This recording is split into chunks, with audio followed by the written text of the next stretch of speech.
بسم الله الرحمن الرحيم. الحمد لله رب العالمين، والصلاة والسلام على أشرف المرسلين سيدنا محمد وعلى آله وصحبه أجمعين. أخي القارئ الكريم، سلام الله عليك ورحمته وبركاته. وهذا هو اللقاء الثاني مع جلسات القرآن الكريم والقراءات العشر وجمعها. فقد وقفنا في اللقاء الماضي عند قوله تعالى: أولئك على هدى من ربهم وأولئك هم المفلحون. ونبدأ اللقاء بالآية السادسة. وقبل أن نبدأ اللقاء أريد أن أتكلم عن ما في هذه الآية من أصول.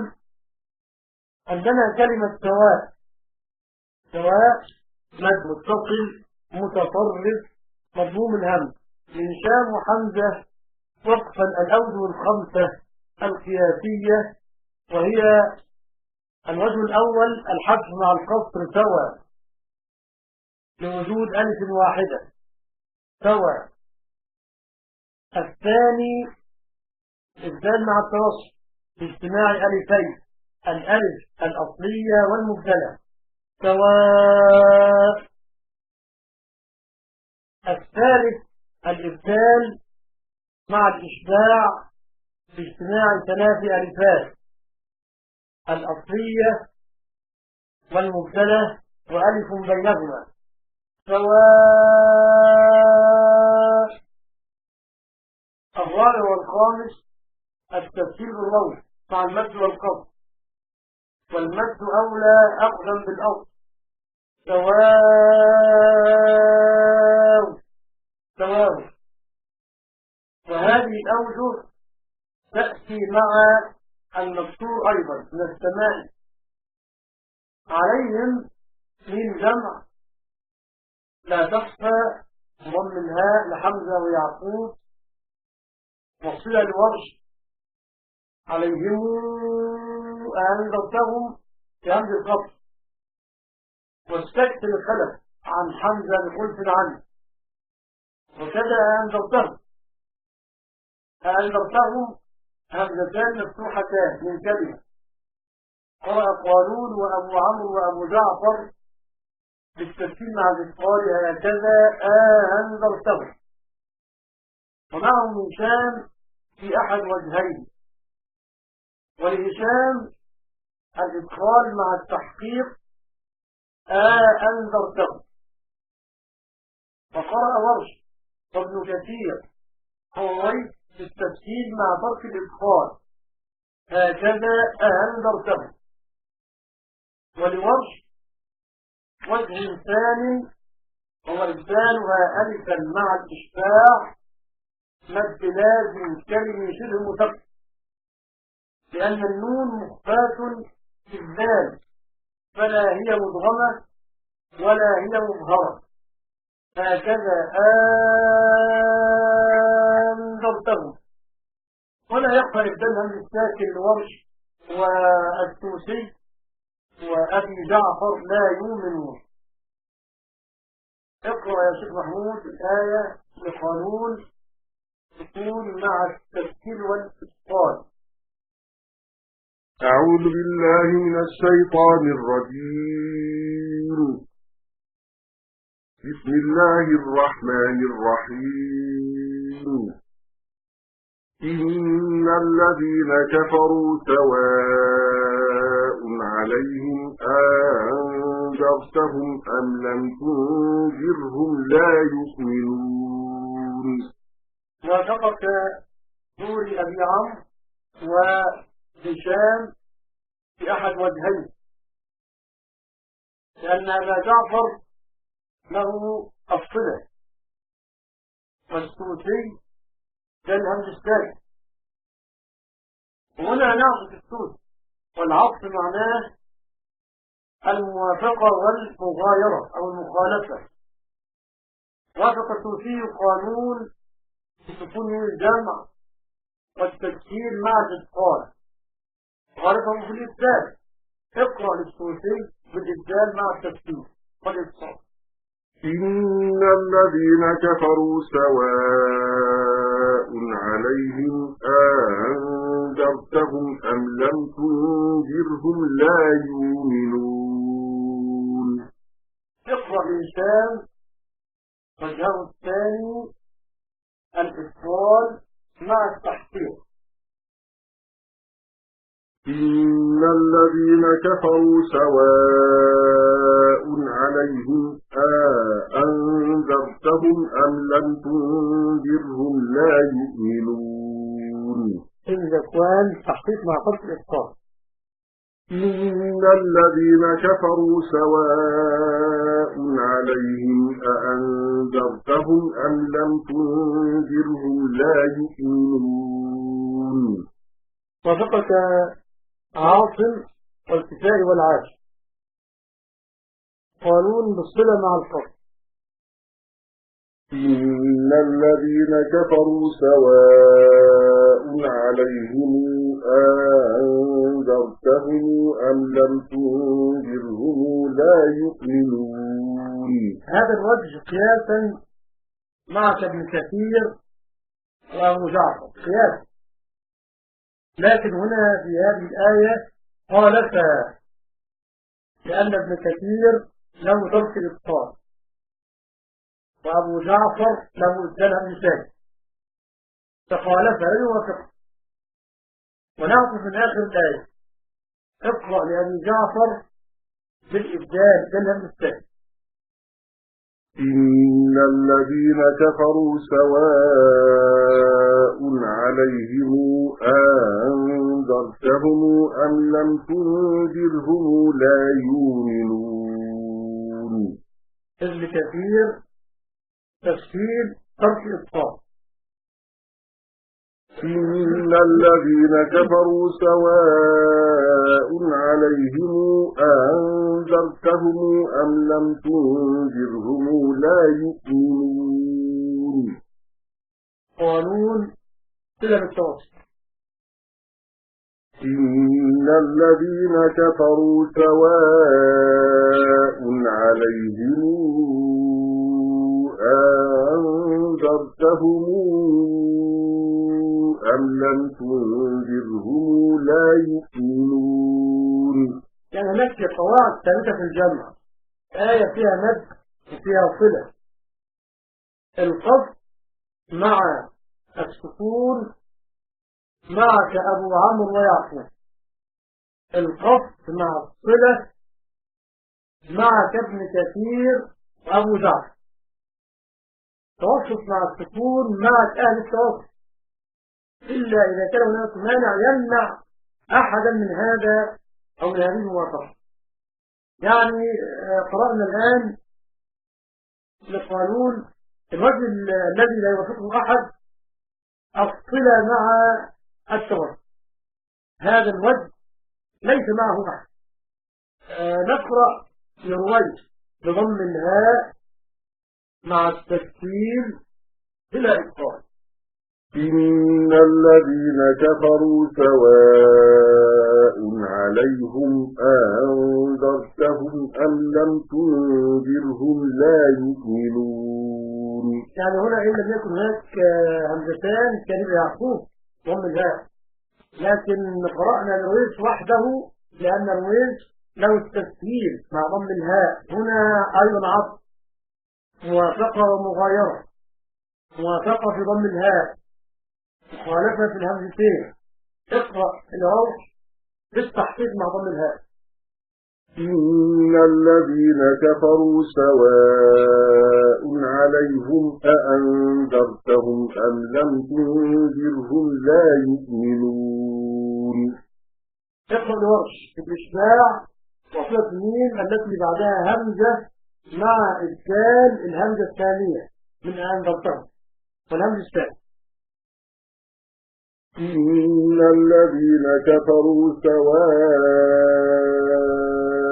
عليهم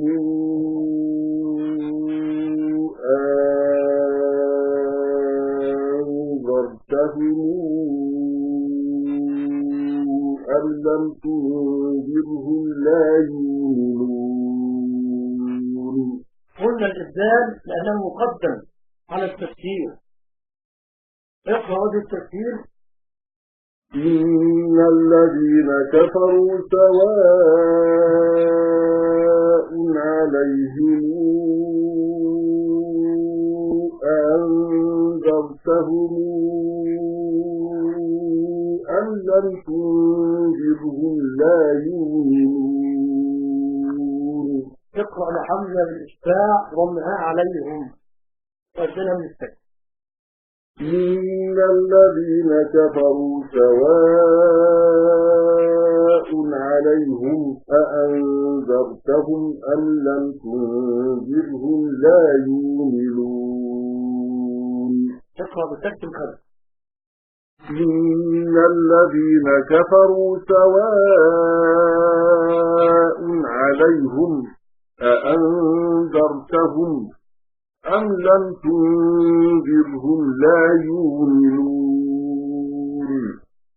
هكذا طبعا لا تقصد من الجمع على قلوبهم على سمعهم على أبصارهم، والمنفصل أيضا لا يخفى. عندنا هنا ألف قبل راء مكسورة مضرفة وعلى أبصارهم. يقرأ فرش التقليل قولا واحدا أبو عمرو وابن الكسائي لهما الإمالة. كلمة غشاوة وقفا الكسائي له إمالة الواو مع التأنيث بلا خلاف من كلمة لزوج يرجع إلى وضوء العصر لزوج غشاوة. البعض يقول لك غشاوة هذا خطأ وكذب. لماذا؟ غشاوة هكذا ترك الغنة للخلل عن حمد. اقرأ لقانون السكون والقصر. ختم الله على قلوبهم وعلى سمعهم وعلى أبصارهم غشاوة ولهم عذاب عظيم. كما قلنا أن هذا الوجه يتفق مع قانون يوافق قانون أبو عمرو ويعقوب إلا لمانع. هنا أبو عمرو لم يوافق بالإمانة معك يعقوب فقط. اعطف أبا عمرو من الإمانة وعلى الأبصار. ختم الله على قلوبهم وعلى سمعهم وعلى أبصارهم غشاوة ولهم عذاب عظيم. اقرأ القانون بالتوسط مع السكون. ختم الله على قلوبهم وعلى سمعهم وعلى أبصارهم غشاوة ولهم عذاب عظيم. كما قلنا أن هذا الوجه يوافقني فيه أهل التوسط، يعني يقول أبي عمرو ابن عامر عاص الكتاب العاجل، إلا إذا كان هناك مانع. هنا يخالف الدوريان يخالفان قانون التوسط لهما إمام.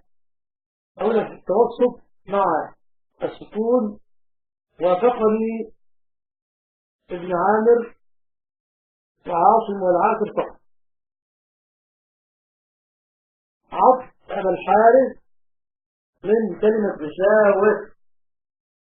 ختم الله على قلوبهم وعلى سمعهم وعلى أبصارهم غشاوة ولهم عذاب عظيم. عطف دون أبو عمرو كالإمامة من أبصارهم. ختم الله على قلوبهم وعلى سمعهم وعلى أبصارهم غشاوة ولهم عذاب عظيم.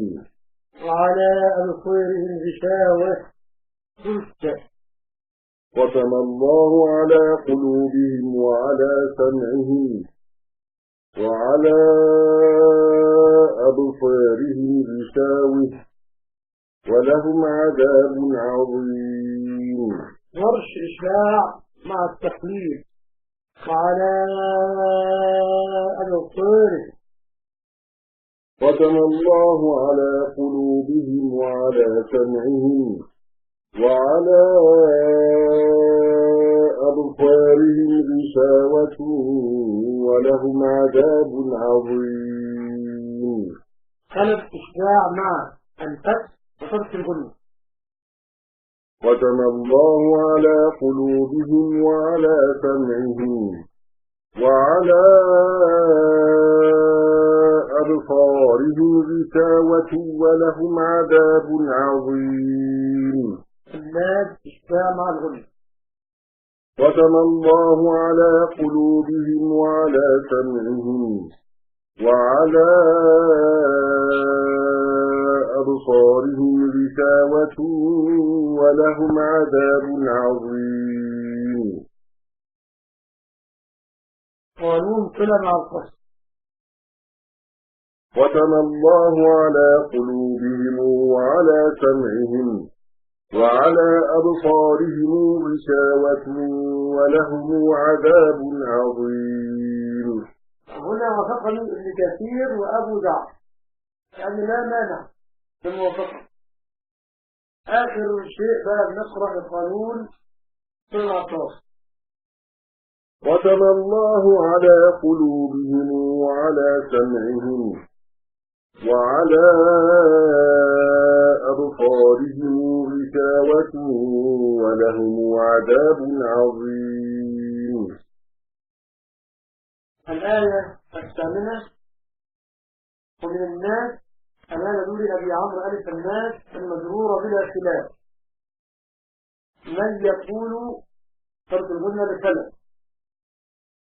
آمنا وباليوم الآخر بدل يورش ويقف الوقت بالنقل والسكت لحمزة والسكت وقت النفوس عن خلاف وليورش النقل في الحالين ولا تخفى منه الجمع كما لا يخفى الجمع من السكت.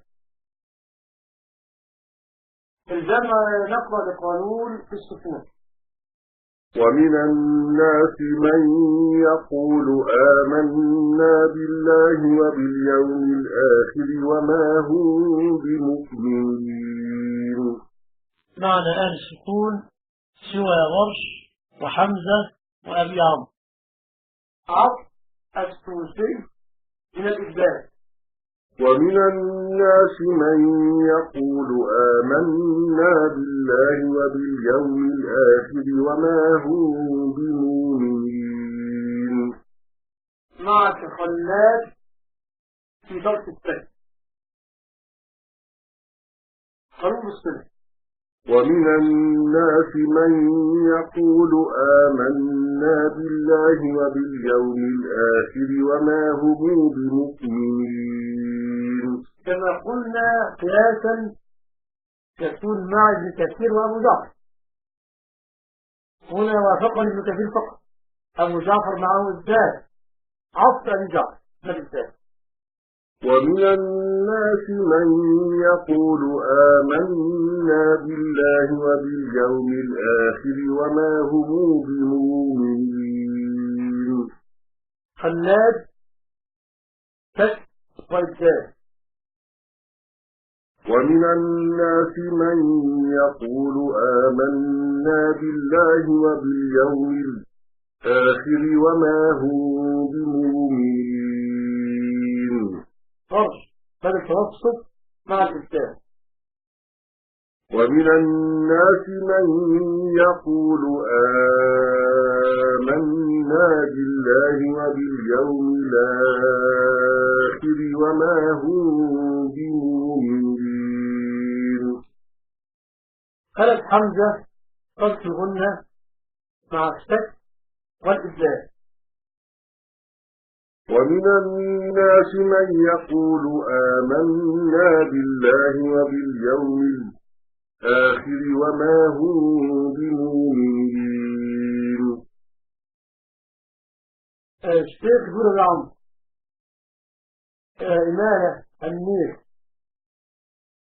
ومن الناس من يقول آمنا بالله وباليوم الآخر وما هم بمؤمنين.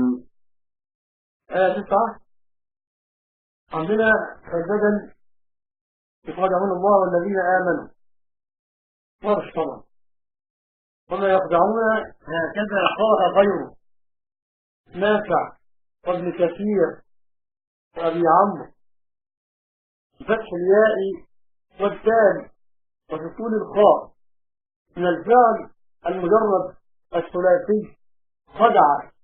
وقرأ المذكورون بضم الياء وفتح الخاء بعدها ألف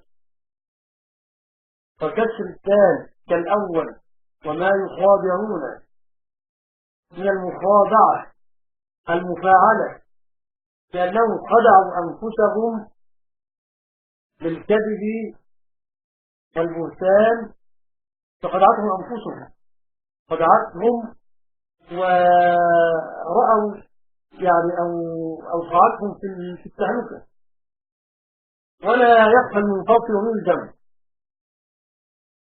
اقرأ لقانون الفصل والسكون وما يخادعون. يخادعون الله والذين آمنوا وما يخادعون إلا أنفسهم وما يشعرون. هنا وافقني أبو عمرو اقرأ لقانون يشتغل على القصر. يخادعون الله والذين آمنوا وما يخادعون إلا أنفسهم وما يشعرون.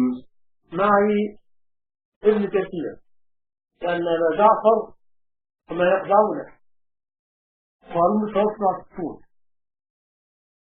يخادعون الله والذين آمنوا وما يخادعون إلا أنفسهم وما يشعرون. وافقني سوري أبي عمرو قانون سنة مع التوسط. يخادعون الله والذين آمنوا وما يخادعون إلا أنفسهم وما يشعرون. كما قلنا أن هذا الوجه لا يوافقه فيه أحد منفرد. نقرأ لابن عامر وما يخدعون مع التوسط. يخادعون الله والذين آمنوا وما يخدعون إلا أنفسهم وما يشعرون. وافقنا عاصم والسائر والعاشر مع حمد. يخادعون الله والذين آمنوا وما يخدعون إلا أنفسهم وما يشعرون. أبو جعفر خط وصلة. يخادعون الله والذين آمنوا وما يخدعون إلا أنفسهم وما يشعرون. يعقوب خط وسكون. يخادعون الله والذين آمنوا وما يخدعون إلا أنفسهم وما يشعرون. مرش بدل توسط وإشباع وما يخادعون. يخادعون الله والذين